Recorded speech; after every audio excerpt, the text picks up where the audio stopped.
El sistema de emisoras Atalaya presenta su programa El Personaje de los Viernes, bajo la conducción del ingeniero Andrés Mendoza Paladines. Anécdotas, recuerdos y vivencias especiales. Esto es El Personaje de los Viernes, por los 680 kHz de Atalaya, una potencia en radio. Bienvenidos.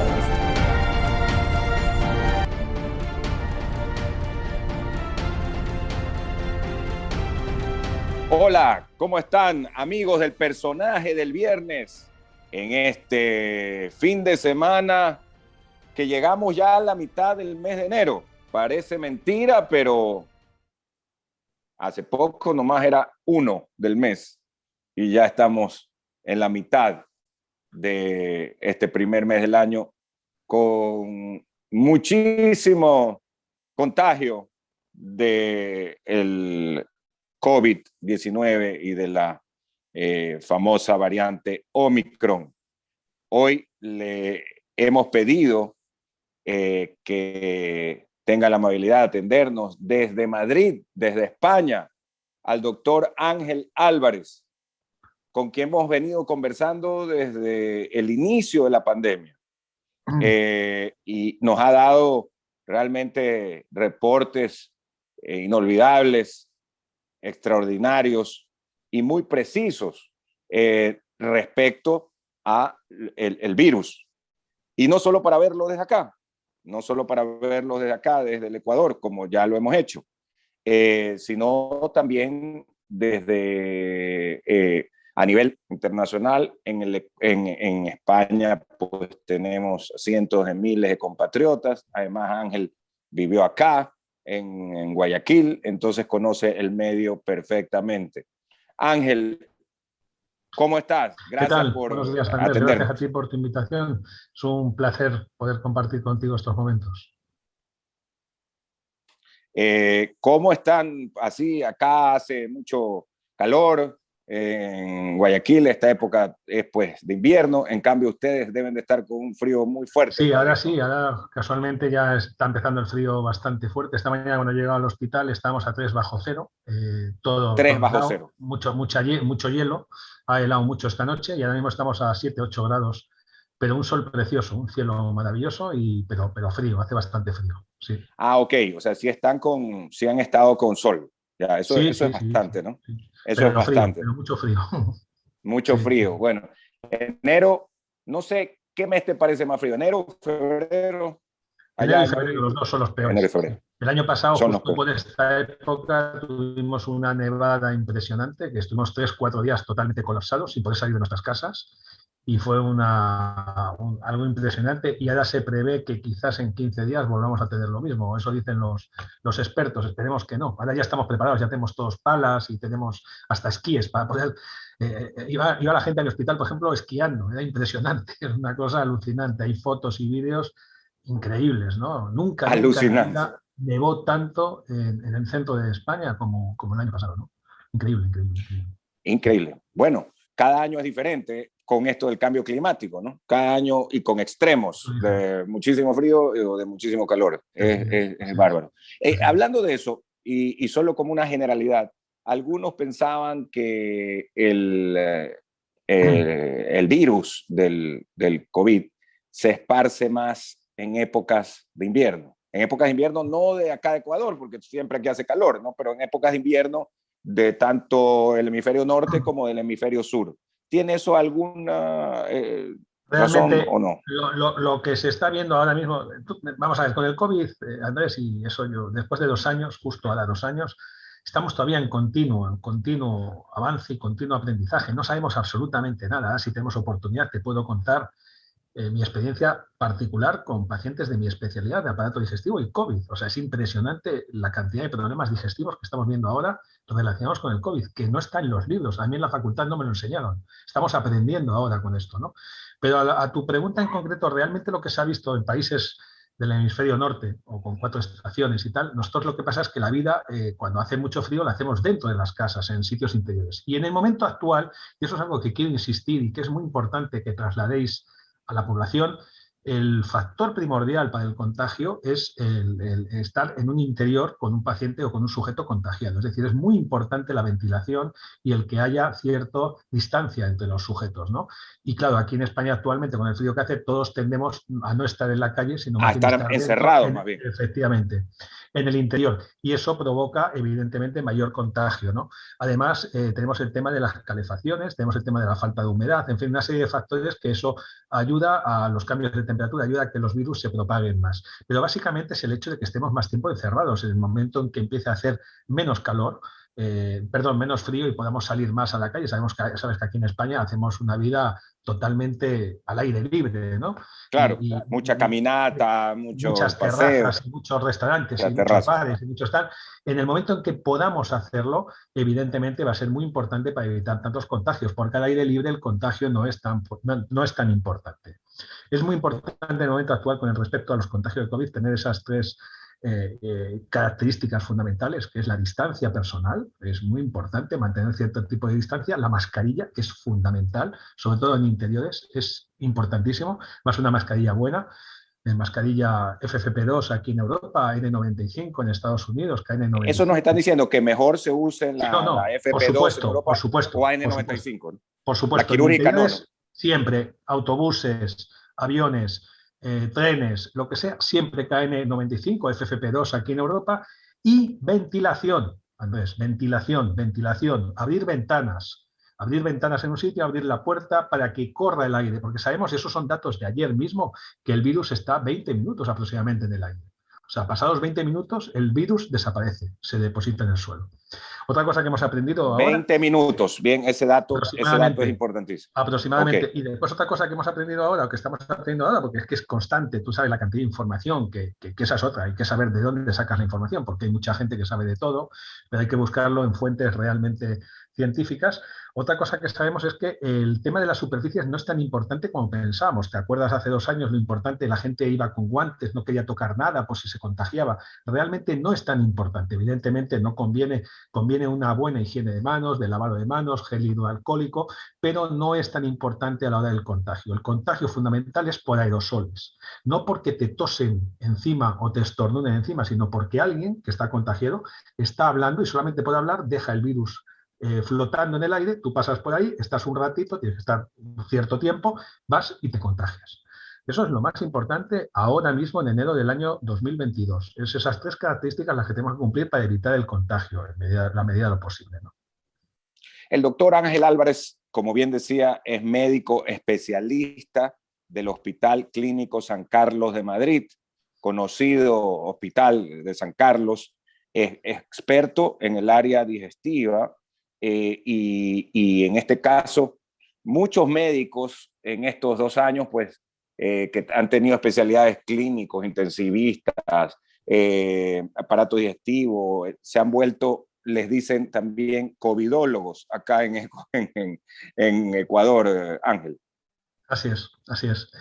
Todos nos hemos tenido que poner más o menos. Hubo un momento el año pasado, yo tuve oportunidad de comentároslo en los reportes que hacía periódicamente en el programa de Pocho. Todos tuvimos que dejar de hacer nuestra especialidad y dedicarnos un poco a lo que es el tema COVID, ¿no? Y eso es una de las mayores consecuencias de esta epidemia, de esta maldita epidemia, ¿no? Que es el hecho de que hemos tenido que dejar de ver pacientes o manejar pacientes con otro tipo de problemas.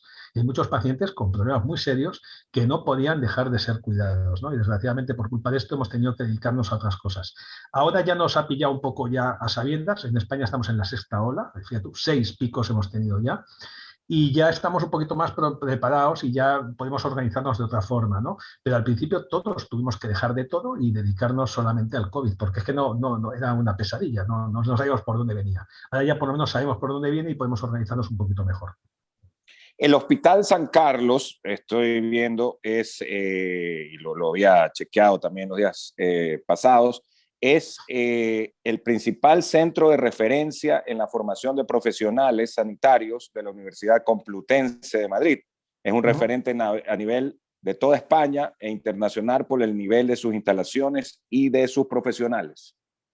Sí, bueno, nuestro hospital tiene más de 200 años de historia. Realmente la situación donde está ahora mismo, en el sitio donde está, apenas tiene pues 70 años, 80 años, pero el Hospital Clínico San Carlos, Hospital San Carlos, comenzó en el centro de Madrid hace más de 200 años y es el hospital que está unido a la Universidad Complutense, que es la universidad más grande de Europa, como sabes, está totalmente unida. Hay otros hospitales universitarios ahora mismo, no solamente nosotros, tenemos otros, pero es un hospital que ha estado muy íntimamente unido a la Universidad Complutense porque físicamente estamos al lado, nos separa una cuesta, unos 200 metros, y tenemos una gran unión a esta universidad y de hecho ahí se estudia medicina, se estudia técnicos de laboratorios, se estudia enfermería, auxiliares de enfermería. Ahí absolutamente es un hospital donde lo único que ves son estudiantes médicos y pacientes, porque es un hospital muy universitario, efectivamente.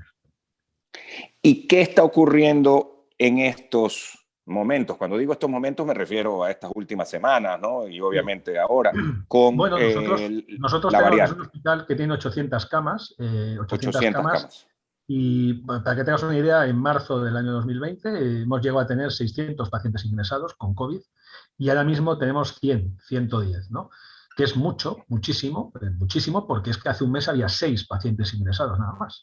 Pero realmente es muy diferente a lo del año pasado y a lo de hace 2 años.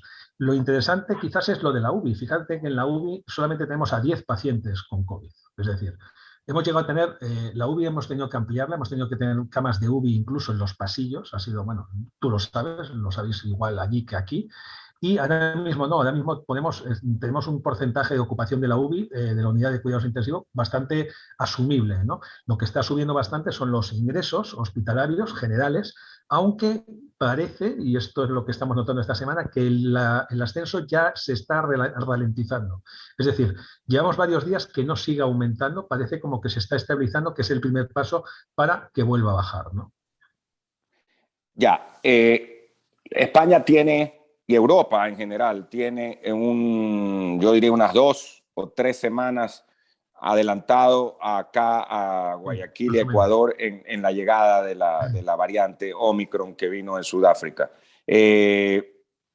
No sé si estoy equivocado, pero las cifras son de más de 200.000 contagios al día, ¿no?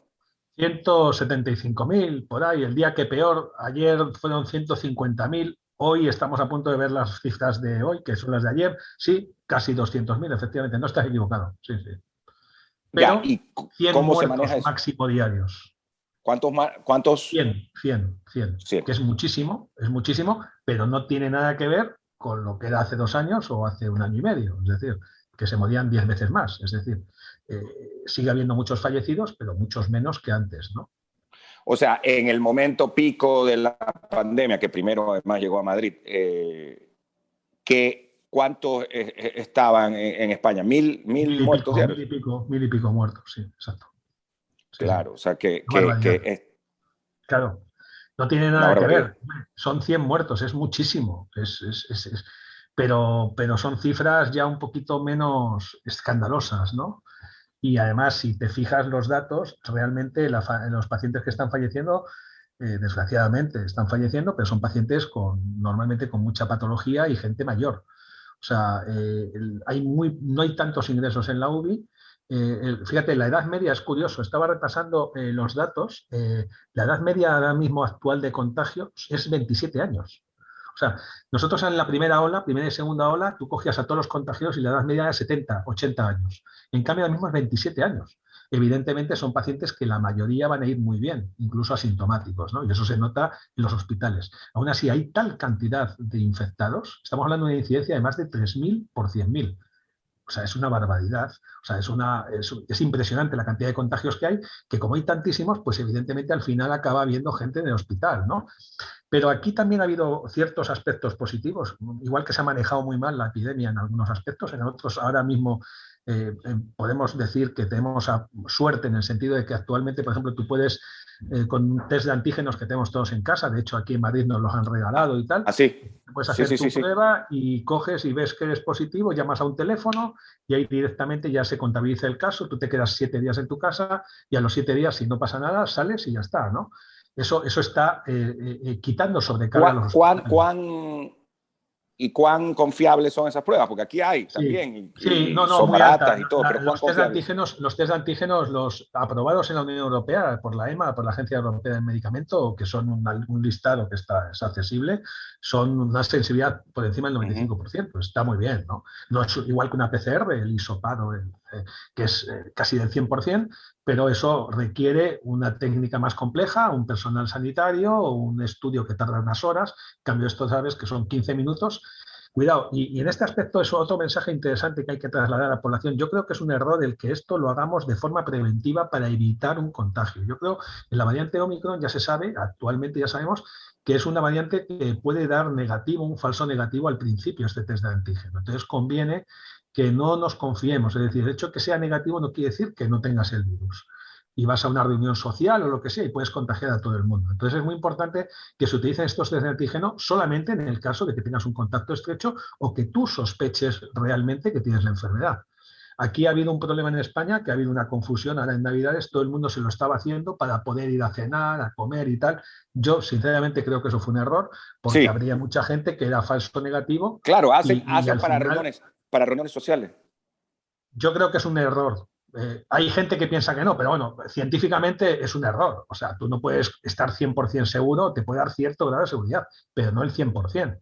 Y como tengas la mala suerte de que tengas el virus, puedes contagiar esta variante que es tan contagiosa, que tiene un índice de reproductividad altísimo, que tú puedes, solamente un paciente contagiado puede contagiar a otros 5. Imagínate lo que significa eso, es una barbaridad. Pues es muy peligroso, ¿no? El test de antígenos, que es muy útil y es muy accesible, debes realizarlo en el momento que tú hayas tenido un contacto estrecho con alguien o que notes algún síntoma. En el momento que tú tienes un síntoma, te lo haces y ves que eres positivo, te encierras y evitas contagiar a más gente, ¿no? Claro. Ángel, tenemos muchas preguntas del público, pero antes de eso, yo sí quería situar lo que estamos diciendo y para también comunicar lo que son similitudes y hay otras cosas que son diferentes. El tema del transporte público, que es algo que esta semana aquí se ha pues tomado medidas. El hecho de pedir el certificado de vacunación a quienes van a usar el transporte público a nivel nacional e intercantonal, ¿no?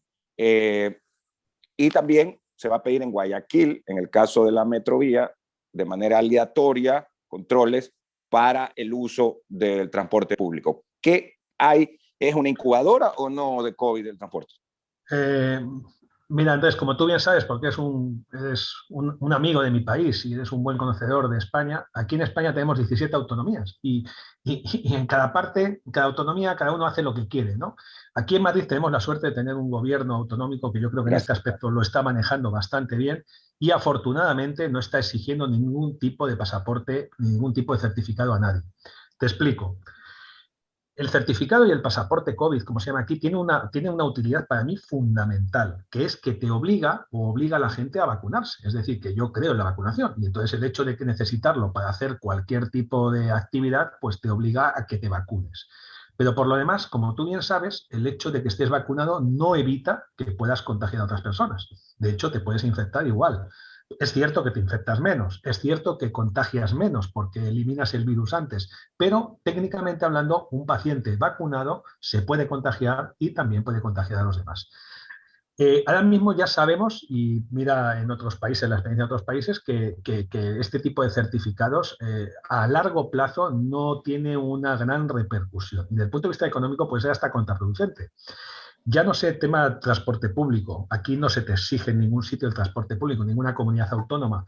En alguna comunidad autónoma se está exigiendo para entrar a un restaurante, por ejemplo, o entrar a algún espectáculo o algo. Pero, por ejemplo, tú imagínate que exigen eso pues para entrar a un restaurante. El paciente, el sujeto del restaurante, pues igual al final no tiene clientes, pues porque no va nadie a su restaurante. Y el tema económico en este caso también es muy importante. Yo creo que el pasaporte y el certificado es muy importante desde el punto de vista pues, para tratar de exigir a la gente que se vacune, que yo creo que es fundamental, que debemos vacunarnos todos, ¿no? Pero tanto que puedas evitar contagios, lo más importante, por ejemplo, el transporte público, en la Metrovía, he visto imágenes de la Metrovía, lo que hay que hacer es ponerse una mascarilla FFP2, es decir, la N95. O sea, que todos usen N95. Lógico, lógico. Es que ahora mismo no lo digo yo, es que eso es cuerpo de conocimiento actual. En interiores es fundamental ese tipo de mascarilla, y que el señor del autobús abra las ventanas, o sea, que haya, en vez de que aire acondicionado, que haya circulación de aire, me explico. Eso no es una invención mía, eso es lo que estamos ahora viendo. Tú ten en cuenta, nosotros ya nos reunimos en el hospital, estamos dando clases, lógicamente, y tal, y tenemos todas las ventanas, hace un frío horroroso.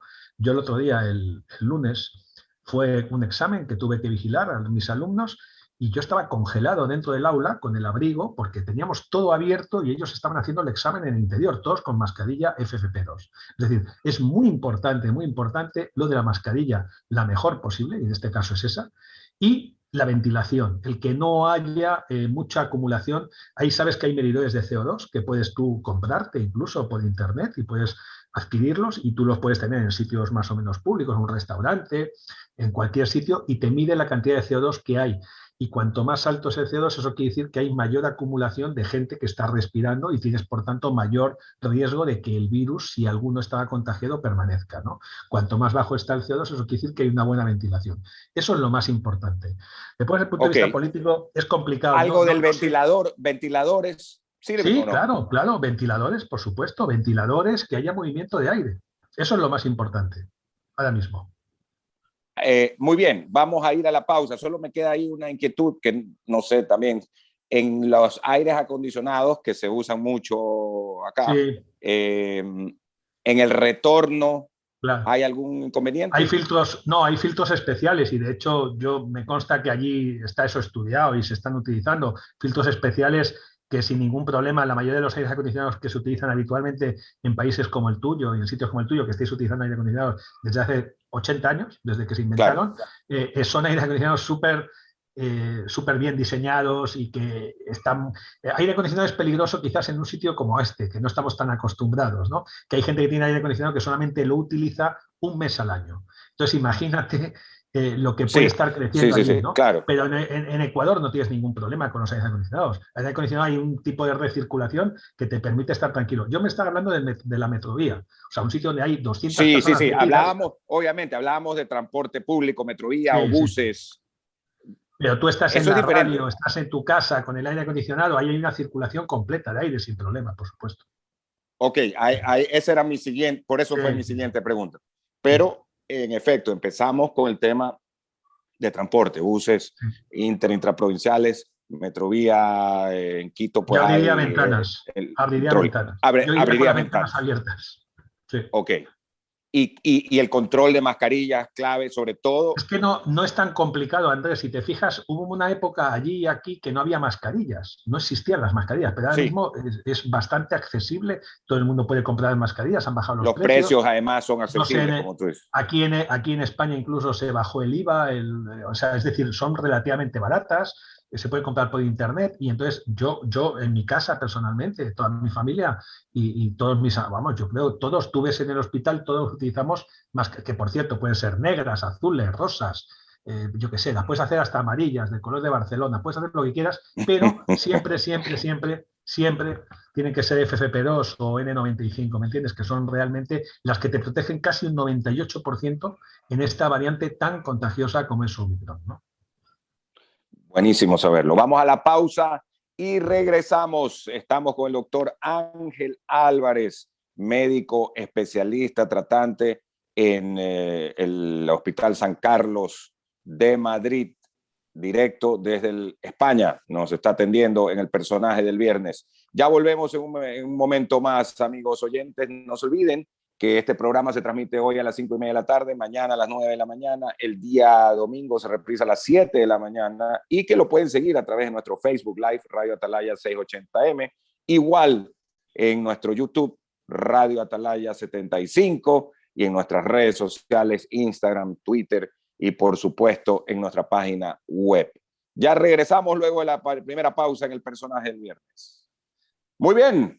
Continuamos en el personaje del viernes, el doctor Ángel Álvarez, que conoce perfectamente nuestro país, estudió acá, obviamente luego ya volvió a la madre patria y en su caso a su país natal, pero Ecuador es su segunda patria, así es, ¿no, Ángel? Sí, sí, sí, evidentemente, sí, sin ninguna duda. Así es. Quería yo aprovechar para preguntar lo siguiente. Tenemos varias preguntas de oyentes, así es que te las voy a pasar, algunas de ellas. Empecemos con la siguiente, de la señora Rosana Lema. Y dice, ¿es la variante Omicron como una gripe o el contagio tiene mayor carga viral ahora? Realmente es una buena pregunta, porque ahora mismo hay una gran polémica, pero polémica de esta mañana, ¿no? Hay muchos científicos que intentan gripalizar al COVID y hay otros que quieren covidizar a la gripe. Yo creo que son virus diferentes, son virus que se transmiten por vía respiratoria, virus que tienen su patogenia muy clara. Realmente clínicamente son muy parecidos. Actualmente la variante Omicron y la variante y el COVID y la gripe son muy parecidos, pero son totalmente diferentes. Es decir, ahora mismo sabemos que el Omicron, el COVID Omicron, la cepa Omicron es mucho más contagiosa, o sea, se contagia con mucha más facilidad que la gripe, ¿no? Entonces, en principio es eso, pero sin embargo, si te fijas, por ejemplo, aquí en España, donde hay una gran cantidad de gripe siempre estacional en esta época, yo sé que en Ecuador Claro. no es tanto, Acá no es tanto la gripe. hay menos fallecidos por COVID que cuando teníamos la gripe. Es decir, con la gripe había más fallecidos por gripe. Es decir, la gripe también puede ser bastante... A ver, ¿no puedes explicar eso? ¿Había más fallecidos por gripe antes? Sí, vamos a ver, en el momento actual, en este momento, en enero de 2022, si tú comparas la cifra de fallecidos que hay por COVID con la cifra de fallecidos que había en enero del año 2018 por gripe, había más fallecidos por gripe. Es decir, que no quiere decir que la gripe sea peor ni que mejor, sino simplemente que es un poco diferente, ¿no? Ahora mismo estamos protegidos con la vacuna, gracias a Dios, para el COVID grave, para poder morirnos, entre comillas, pero sin embargo mucha gente no se ha protegido para la gripe, ¿no? Nosotros normalmente nos vacunan de las dos cosas, nos han vacunado de la gripe y del COVID, ¿no? O sea, es decir, son dos virus respiratorios, se contagian de la misma manera, pero en el momento actual el Omicron es más leve, entre comillas, es más leve, menos problemático, entre comillas, insisto, entre comillas, que la gripe A, que es la habitual que tenemos aquí en el hemisferio norte, ¿no? Es lo que te puedo decir en este momento. Hay mucha gente que quiere gripalizar. O sea que la recomendación es vacunarse para las dos. Claro, no, aquí en España sí, por supuesto. Sí, sí, aquí nos vacunan de las dos. A partir de los 50 a los 60 años vacunan de la gripe a todo el mundo, personal sanitario vacunan de la gripe siempre. Y bueno, hay un grupo de población que no vacunan de la gripe, que es el que está por debajo de los 50 años, pero acabarán vacunándoles posiblemente en el futuro, ¿no? Sí, sí. Ya, aquí tengo más preguntas a propósito. Dice lo siguiente. El señor Paolo Abad Ceballos pregunta, ¿se contagian igual los vacunados que los no vacunados? Y ahí mismo dice, ¿los que no se vacunan ponen en peligro a los demás? Muy buena pregunta y muy, muy actual. Vamos a ver, ahora mismo con lo que conocemos a día de hoy, 14 de enero de 2022, sabemos que el paciente, el sujeto vacunado, se puede contagiar exactamente igual que el no vacunado. Si bien es cierto que las posibilidades de contagio no son tan altas, pero te puedes contagiar. ¿Por qué? Con la primera variante que había, es decir, la alfa, es decir, el primer COVID, realmente estas vacunas sí te protegían casi bastante más de lo que es el contagio. Generábamos anticuerpos neutralizantes, que llamamos. Pero en el momento actual, la variante Omicron escapa a eso, la mayoría de las veces, y permite contagiar a las personas. Lo que pasa es que el sujeto vacunado tiene muchísimas más posibilidades de superar la enfermedad, o bien asintomáticamente, o bien con síntomas muy leves. Lo que está claro es que el sujeto vacunado casi con completa seguridad va a ser muy difícil que fallezca por COVID y muy posiblemente tampoco tenga complicaciones graves, ni ingresos, ni paso por las unidades de cuidados intensivos.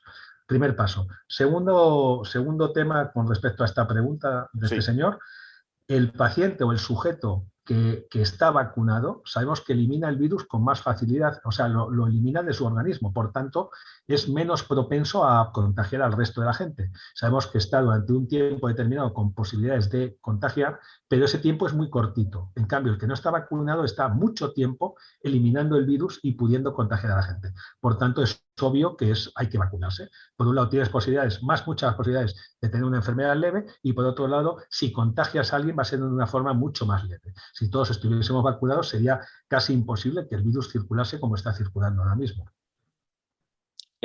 Perfecto. De todas maneras, ¿cuál es el porcentaje, calculas tú, de no vacunados, por ejemplo, allá en España? No, es de no vacuna, no, aquí la vacunación es casi completa. De no vacunados. Aquí por encima del 85% tiene la vacunación completa, ¿no? Y ahora mismo estamos con la tercera dosis, con la de refuerzo, casi en torno al 40% de la población. Aquí va muy deprisa. Ahora mismo estamos poniendo la tercera dosis a la gente a partir de 40 años. O sea, en ese aspecto no hay problema, ¿no?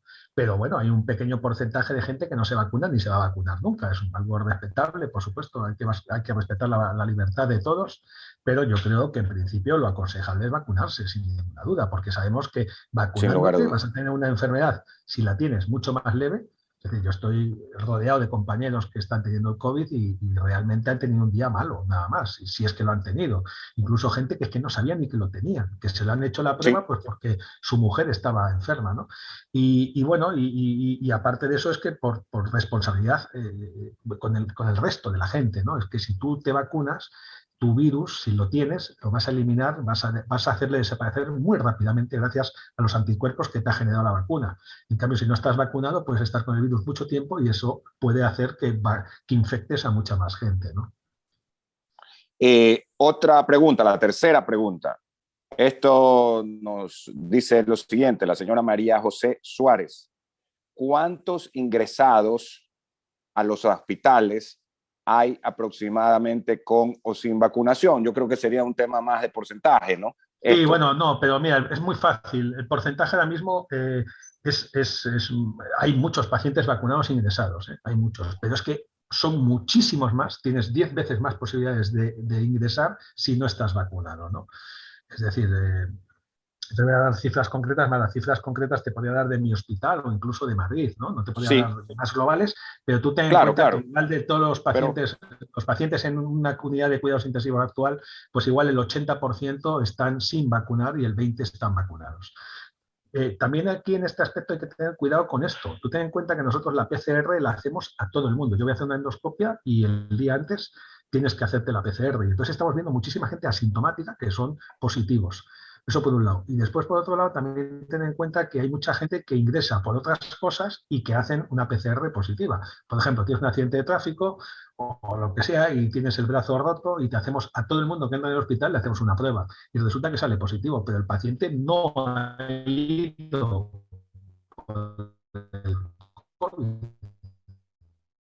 Ha ido porque se ha roto el brazo.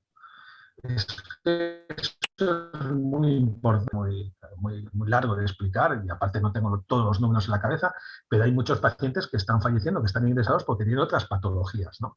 Entonces tienen otras patologías y encima cogen el COVID y entonces, claro, el COVID, pones COVID por encima, pero realmente no se te olvida todo lo que tienen debajo, que son muchas enfermedades, ¿no? Realmente el hecho de estar vacunado te garantiza con mucha seguridad el hecho de no tener que ingresar en un hospital, de no tener que generar el requerido oxígeno. Además, esta variante sabes que no tiene tanto problema respiratorio porque no va a los pulmones, se queda sobre todo en la vía respiratoria superior. Sobre todo es como una especie de resfriado fuerte, con la nariz tapada, con malestar, dolor de cabeza, dolores musculares, síntomas digestivos también, es curioso, mucha diarrea. Pero se queda ahí, no tiene tanto, aunque pueda tener tos, no tiene tanta disnea, falta de oxígeno, que necesitas oxígeno. Esa es la variante Delta o las otras variantes. Esta variante Omicron afortunadamente no lleva tantas complicaciones respiratorias, ¿no? Claro, el tema del oxígeno, ¿no? Que complicaba muchísimo las anteriores, lógico, ¿no? Lógico. Y te deja una secuela posterior de falta de oxígeno. Eso dejaban las anteriores variantes, ¿no? Eso es lo que no sabemos con esta. Se cree que no, pero es pronto para saberlo. Se cree que no. Ese es el gran problema que tenemos ahora mismo, Andrés, el COVID persistente, ¿no? Estamos viendo muchos pacientes que se contagiaron al principio, en marzo del 20, o en abril o en mayo, y todavía arrastran algunos síntomas, y yo en mi especialidad lo vemos, diarreas que no tienen, realmente no sabemos muy bien de dónde vienen, ¿no? Y diarreas, dolores de estómago. Esta semana he visto 2 chicas jóvenes que tuvieron el COVID hace 1 año y medio, con un dolor abdominal que no, realmente no tiene mucha explicación, no sabemos muy bien por qué lo tienen, ¿no? Pero es consecuencia del COVID. Este virus es un virus totalmente, bueno, no sé si lo han inventado, ¿no? Pero es la leche. Increíblemente está muy bien diseñado. O sea, es un virus muy desgraciado, ¿no? O sea, eso está claro. Sí, muy desgraciado, muy astuto y perverso, es verdad. Ahora, que lo digas tú nos da todavía más certidumbre al respecto. En la parte digestiva, eso había escuchado, que también atacaba. Es decir, es una gripe, pero que también te hace molestias, y no solo de lo que nos estás diciendo, Ángel, mientras uno contagia, digamos, no, sino posterior también, cuando ya está Ese es después. Sí. dado de alto. Sí, sí, sí. ¿Y qué otros problemas te presenta? A nivel digestivo, digo. Ahora ya se está empezando a ver, ¿no? Y hay gente que está incluso con problemas de malestar general, todavía siguen con eso que se llaman los americanos foggy mind, la mente así un poco como nublada por las tardes, nublada, o que no saben muy bien lo que les pasa. También hay muchas cosas, yo creo que la gente también lo está oyendo, como tenemos acceso a tanta información, y al final ellos mismos se crean los síntomas, ¿no? Porque sí. Somatizan, como dicen los psicólogos, ¿no? Efectivamente, análisis totalmente normales, todo normal, gente sana, y dices, realmente, no sé, a veces más haces de psicólogo, le dices, oiga, mire, ¿sabe qué? Cómprese un perro, vaya a pasearlo, haga deporte, yo qué sé, no sé, cualquier cosa, ¿no? Es interesante. Sáquese de la cabeza esto. Lógico, pero algo hay. Aquí, algo hay. Aparte que es que tú te das cuenta que el virus lo peor que tiene no es tanto el virus en sí, sino la respuesta que genera. Genera una respuesta, el ser humano no está preparado a este virus, ¿no? Genera una respuesta brutal, una respuesta inflamatoria brutal, ¿no? Entonces esa respuesta inflamatoria, que gracias a Dios la estamos modificando gracias a las vacunas, pues al principio que no había vacunas, no había. Entonces hay gente que todavía sigue con una respuesta posiblemente exagerada, ¿no? Nosotros estamos viendo, yo te digo, lo más que vemos es diarreas, ¿no? Y bueno, son diarreas que controlas con tratamientos habituales, pero no sé explicar realmente por qué la tienen, ¿no? Yo lo que les digo siempre es que, como estamos aprendiendo, que tengan paciencia, que posiblemente igual que vino, se va. O sea, los virus son así, entran y salen, ¿no? Entonces, pues vamos a tener esa esperanza, ¿no? Pero bueno, no sé si has visto la noticia de ayer, una de las noticias más importantes del año, que es la que se ha determinado en una revista muy científica, una revista con mucho prestigio, se ha publicado que la esclerosis múltiple muy posiblemente tenga origen viral. El virus de Epstein-Barr, que es un virus que es muy habitual, ¿no? Parece ser que está relacionado. No sabía. Pues es noticia de hace 10 horas, 12 horas, y ha salido publicada una revista muy prestigiosa y está en todos los periódicos. Y el hecho de, fíjate tú, el virus de Epstein-Barr es el de la enfermedad del beso, la mononucleosis infecciosa. Es una enfermedad muy habitual en el hemisferio norte. Y es una enfermedad viral no pasa nada, pero es muy desgraciada porque afecta a gente joven, por eso se le llama la enfermedad del beso, se transmite por la saliva, y estás durante 10, 12 días con malestar general muy intenso, es un virus, y elevan las transaminasas, es decir, afecta al hígado a veces, los ganglios linfáticos, y lo que han demostrado este estudio, después de 30 o 40 años de seguimiento, es que los sujetos que han pasado esta enfermedad, la mononucleosis infecciosa, la enfermedad del beso, el virus de Epstein-Barr, pueden desarrollar con mayor facilidad esclerosis múltiple, que sabes que es una enfermedad incurable, ¿no? Entonces, aquí estamos aprendiendo todos los días. Igual dentro de 6 meses volvemos a hablar, si tengo la oportunidad, y te digo, oye, ¿sabes qué, Andrés? ¿Te acuerdas lo que hablamos? Claro. Pues mira, ya sabemos ahora que no sé qué. Pero bueno, pero me parece una noticia, sí, como tú dices, extraordinaria en lo que tiene que ver esclerosis múltiple, imagínate, si fuera de origen viral, ¿no?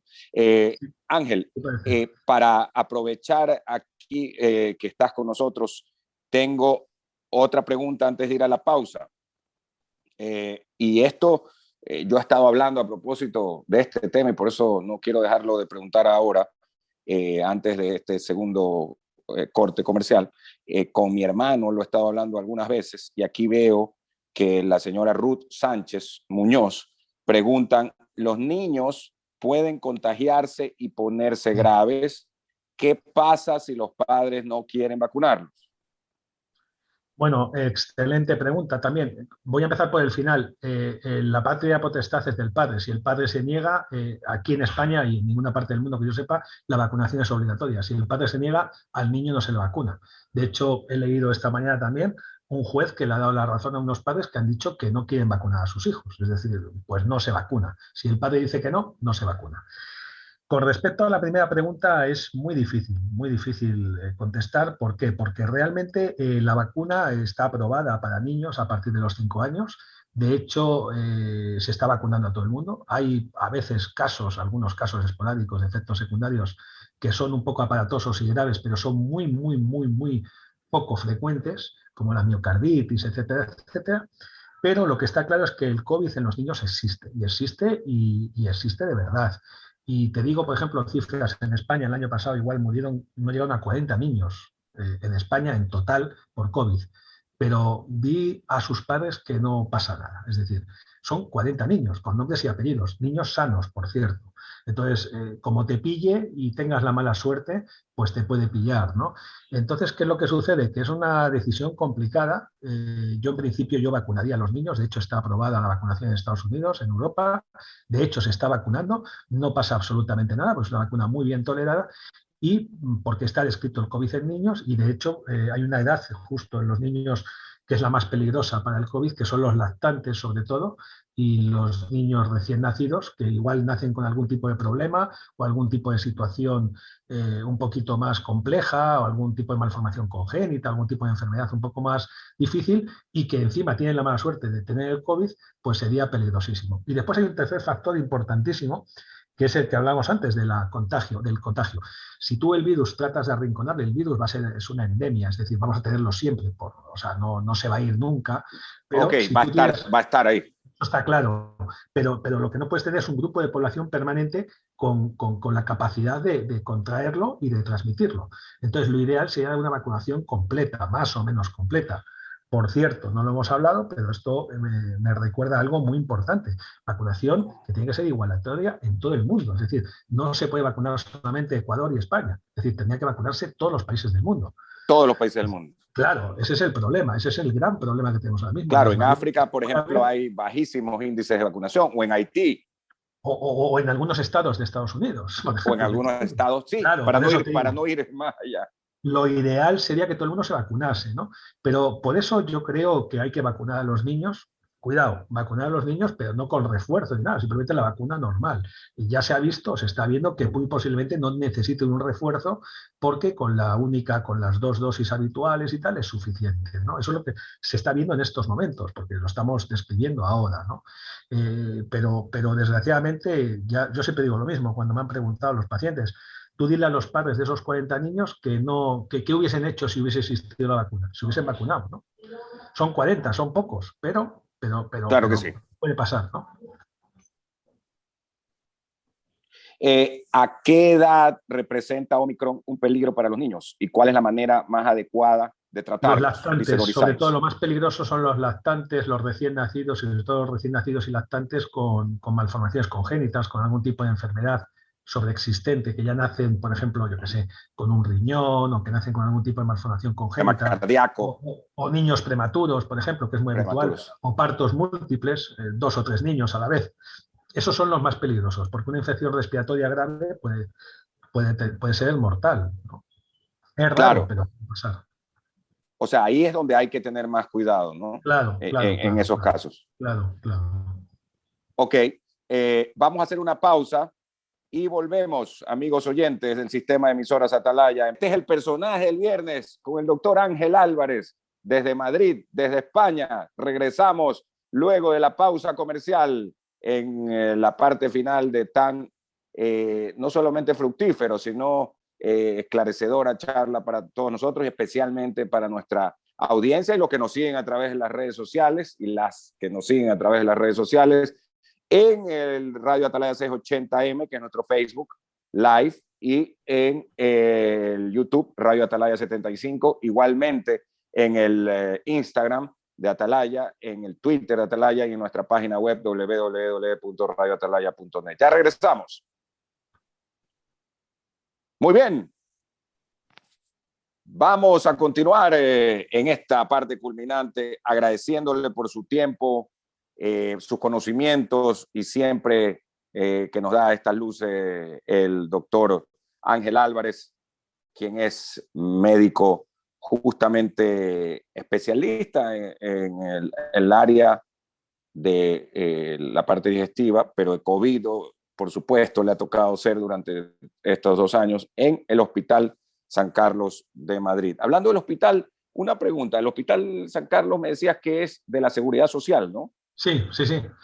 Pertenece al sistema público español, exacto, pertenece a la Seguridad Social. En concreto, pertenece a la Consejería de Sanidad de la Comunidad Autónoma de Madrid, pero pertenece a la Seguridad Social. O sea, tiene acceso a él cualquier sujeto español que resida en España, tenga o no tenga seguro, y la gente que tiene seguro, que no sea español, pero que tenga seguro, seguridad social, ¿no? Que esté cotizando en la Seguridad Social, efectivamente.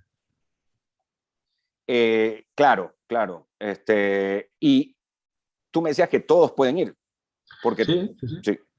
Sí, si no tiene, o sea, es un hospital público totalmente abierto a todo el mundo. De hecho, ya te digo que la seguridad social en España es universal. O sea, la asistencia sanitaria en España, perdón, la seguridad social, no, la asistencia sanitaria en España es gratuita y universal y está en nuestra Constitución, ¿no? Entonces, cualquier sujeto español, trabaje o no trabaje, es decir, cotice o no cotice, pague sus impuestos o no pague sus impuestos, tiene derecho a la seguridad social, ¿no? Entonces puede ir a su hospital.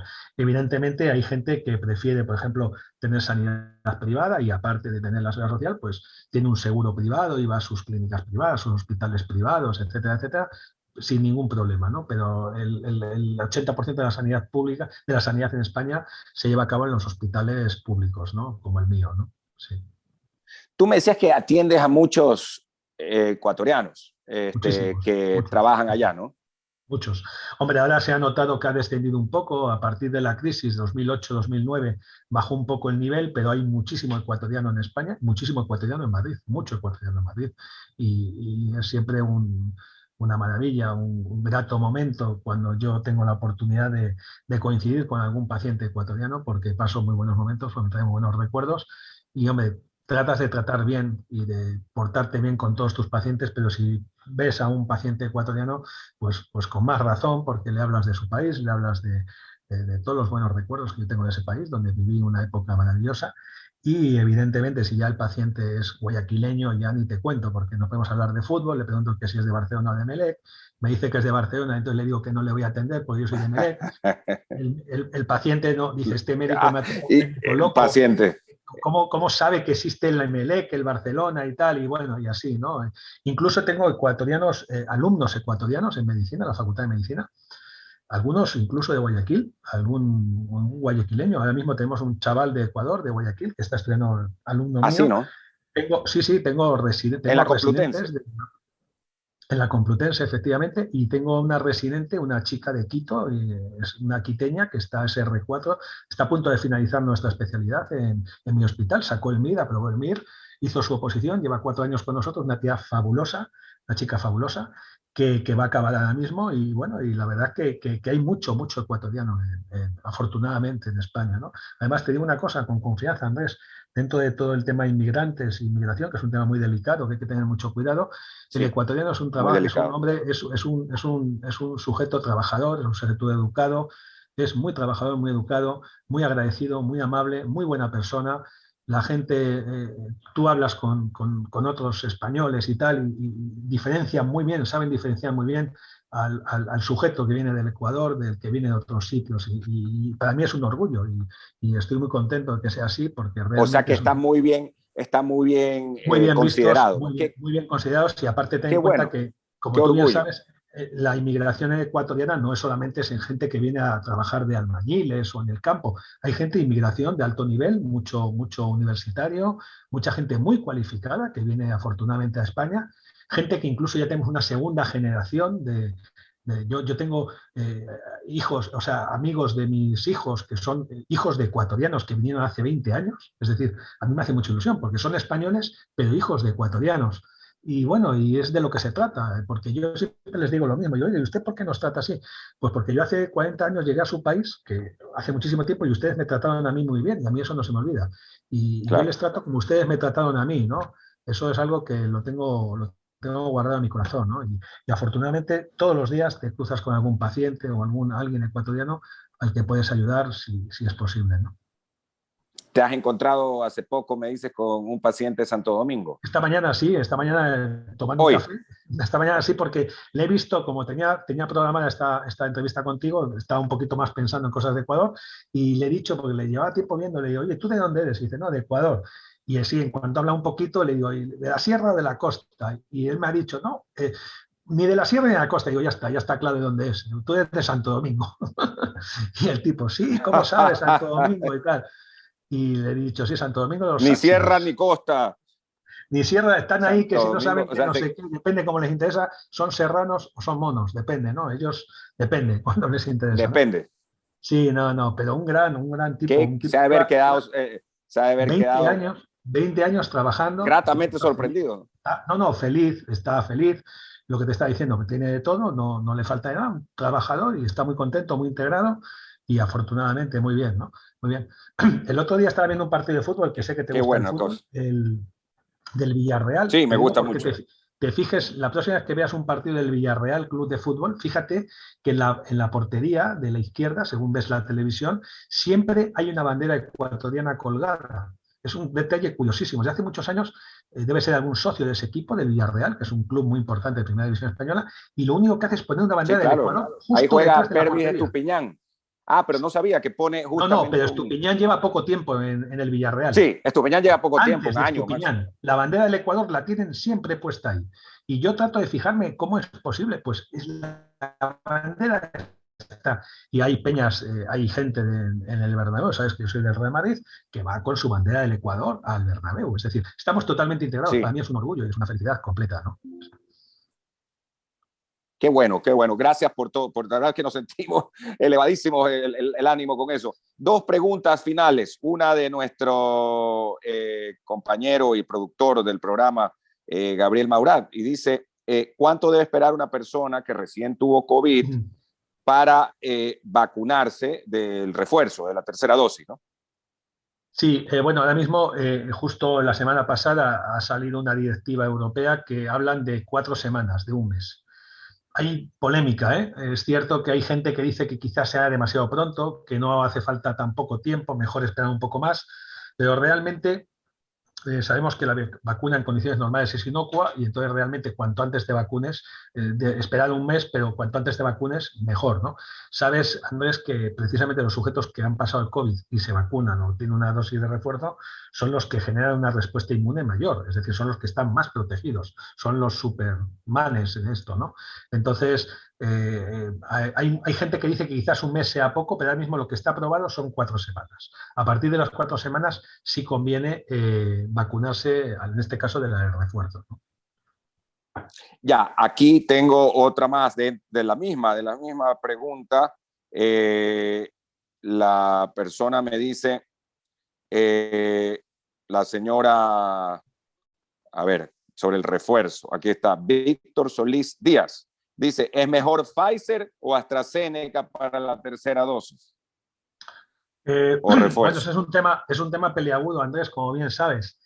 Y estoy hablando con alguien que en un país donde os han puesto, habéis tenido muchas vacunas Sinovac también, ¿no? Nosotros en Sinovac. Europa, claro, exacto. Aquí en Europa sabes que está aprobada la de Johnson, la de Astra y la de Pfizer y la de Moderna, ¿no?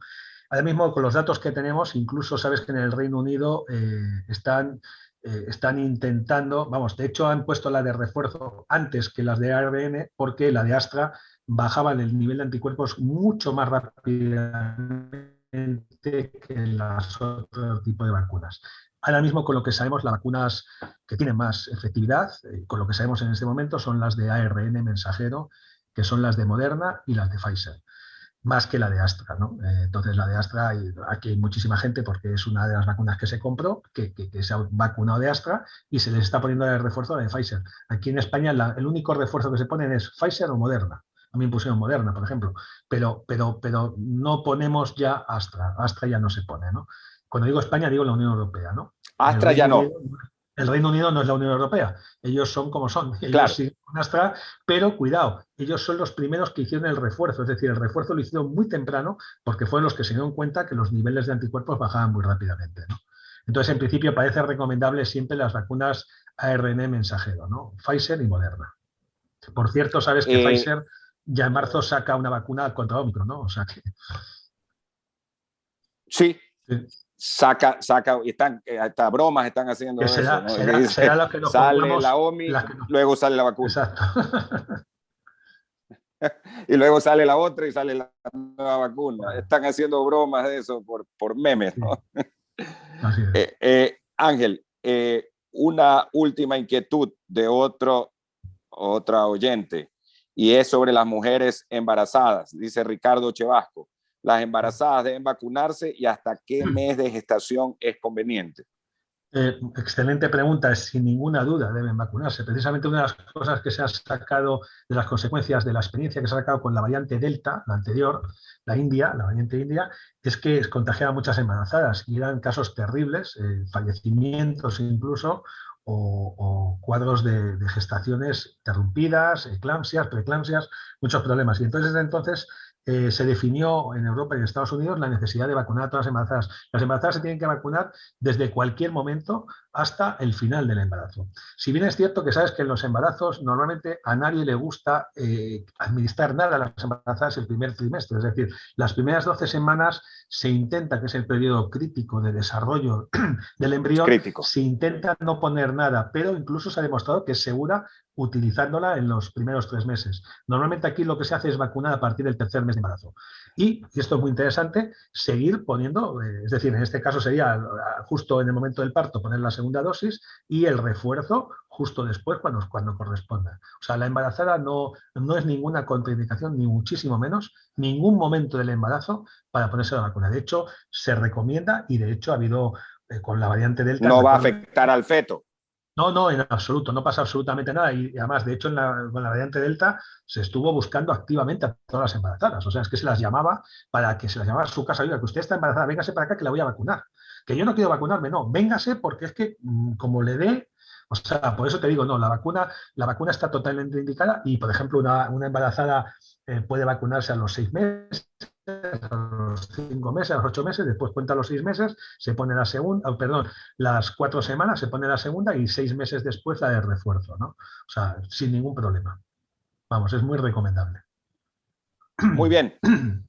Gracias. Y para toda la audiencia, realmente espero que hayan aprovechado al máximo esta charla, el tiempo, el conocimiento y además la facilidad del doctor Ángel Álvarez como médico, como profesor de medicina, como conocedor de lo que está ocurriendo en España y también de nuestro medio, porque vivió acá en Ecuador muchísimos años. Así es que, Ángel, muchísimas gracias otra vez por tu aporte aquí en Atalaya, en el personaje del viernes. Gracias a ti, Andrés. Es un placer, un honor haber compartido contigo estos momentos. Sabes lo que significa para mí tu ciudad, tu país. Así es.